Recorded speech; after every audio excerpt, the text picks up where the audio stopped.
Matthew chapter 26. When Jesus had finished all these sayings, he said to his disciples, "You know that after 2 days the Passover is coming, and the Son of Man will be delivered up to be crucified." Then the chief priests and the elders of the people gathered in the place of the high priest, whose name was Caiaphas, and plotted together in order to arrest Jesus by stealth and kill him. But they said, "Not during the feast, lest there be an uproar among the people." Now, when Jesus was at Bethany in the house of Simon the leper, a woman came up to him with an alabaster flask of very expensive ointment, and she poured it on his head as he reclined at table. And when the disciples saw it, they were indignant, saying, "Why this waste? For this could have been sold for a large sum and given to the poor." But Jesus, aware of this, said to them, "Why do you trouble the woman? For she has done a beautiful thing to me. For you always have the poor with you, but you will not always have me. In pouring this ointment on my body, she has done it to prepare me for burial. Truly I say to you, wherever this gospel is proclaimed in the whole world, what she has done will also be told in memory of her." Then one of the 12, whose name was Judas Iscariot, went to the chief priests and said, "What will you give me if I deliver him over to you?" And they paid him 30 pieces of silver, and from that moment he sought an opportunity to betray him.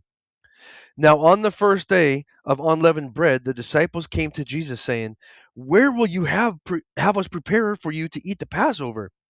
He said, "Go into the city to a certain man and say to him, 'The teacher says, my time is at hand. I will keep the Passover at your house with my disciples.'"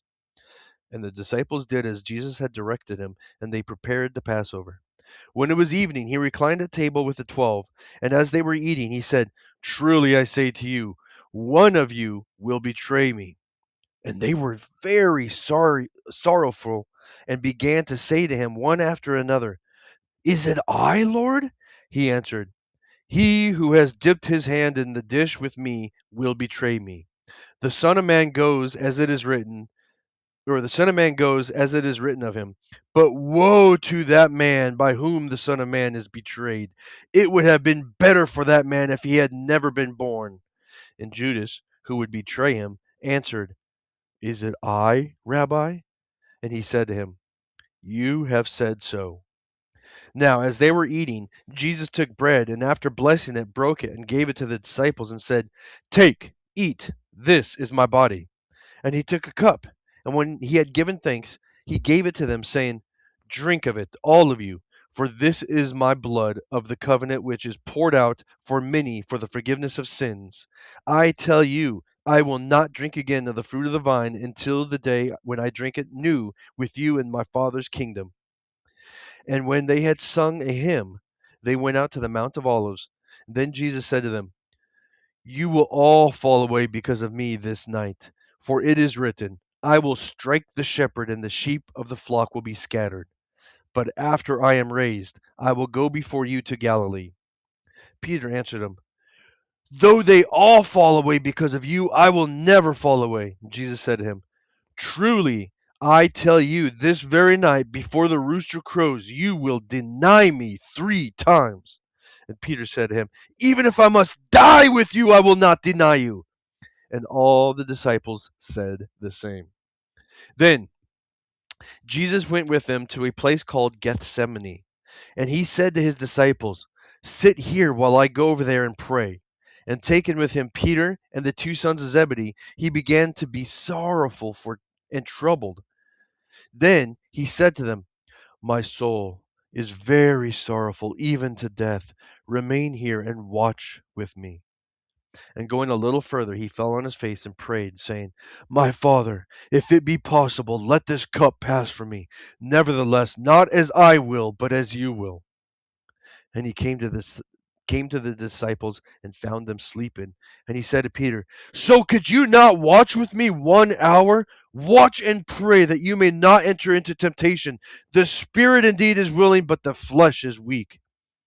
Again, for the second time, he went away and prayed, "My Father, if this cannot pass unless I drink it, your will be done." And again he came and found them sleeping, for their eyes were heavy. So Leaving them again, he went away and prayed for the third time, saying the same words again. Then he came to the disciples and said to them, Sleep and take your rest later on. See, the hour is at hand, and the Son of Man is betrayed into the hand of sinners. Rise, let us be going. See, my betrayer is at hand.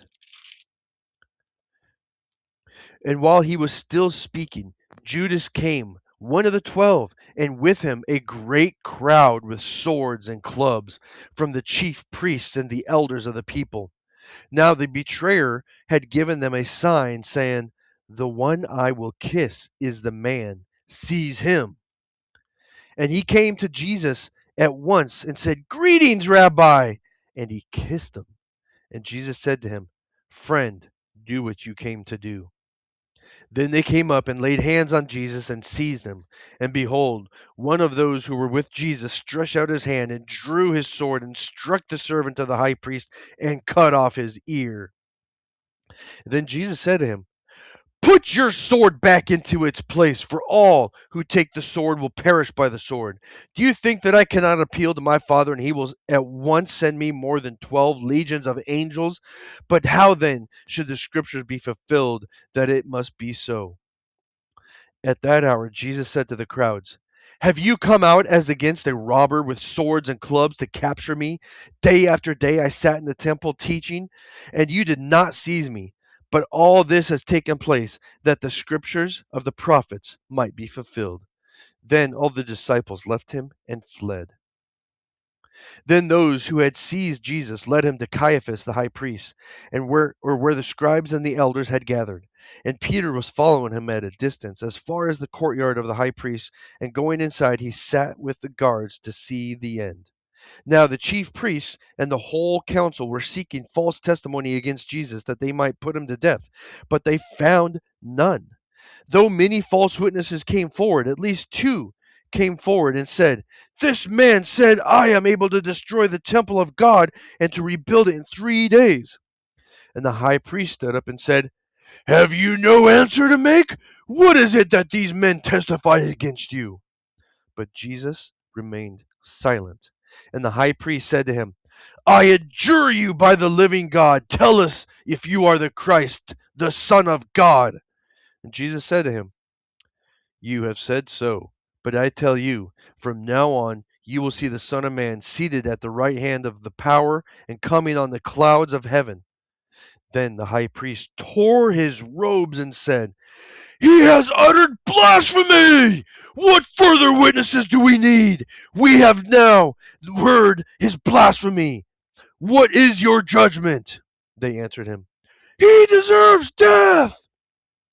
Then they spat in his face and struck him, and some slapped him, saying, Prophesy to us, you Christ! Who is it that hit you? Now Peter was sitting outside in the courtyard, and a servant girl came up to him and said, Oh, you also were with Jesus the Galilean. But he denied it before them all, saying, Oh, I do not know what you mean. And again he went out to the entrance, and another servant girl saw him. And she said to the bystanders, Oh, this man was with Jesus of Nazareth. And again he denied it with an oath, I do not know the man. And after a little while, the bystanders came up and said to Peter, Certainly you too are one of them, for your accent betrays you. Then he began to invoke a curse on himself and to swear, I do not know the man. And immediately the rooster crowed. And Peter remembered the saying of Jesus, Before the rooster crows, you will deny me 3 times. And he went out and wept bitterly.